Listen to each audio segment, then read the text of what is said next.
Hi, this is Lynn from Kathy Quilts, and today I want to explain our videos that are out on YouTube.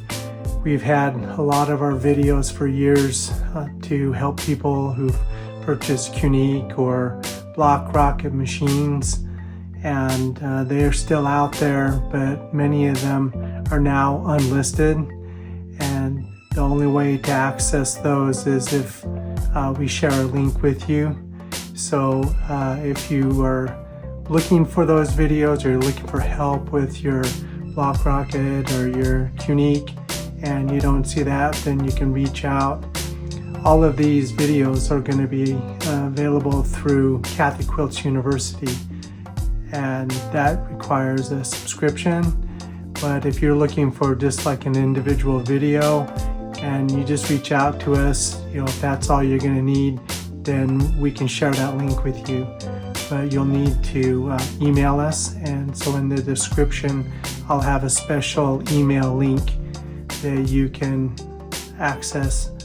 We're doing this just because we still want to help everybody that we can, but we also see that there is value in these videos, and they've helped thousands of people through the years, and we just need to be able to keep our business going. And so this is just the move we're going to make.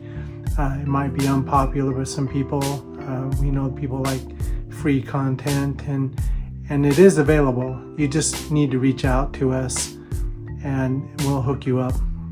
So we're happy to help any way we can, especially for those people who purchased a used machine and there's not a lot of help. So we're here to help you out. Continue to watch our channel, and if there's a specific video that you need that you don't see and it's not in our library, if you let us know in the comments, then we'll make that video for you if it's possible. Many of these machines and frames aren't available anymore, but we still understand how to use them or how things worked back in the day. So that's what we're here for. Thanks for watching. Appreciate it. Bye.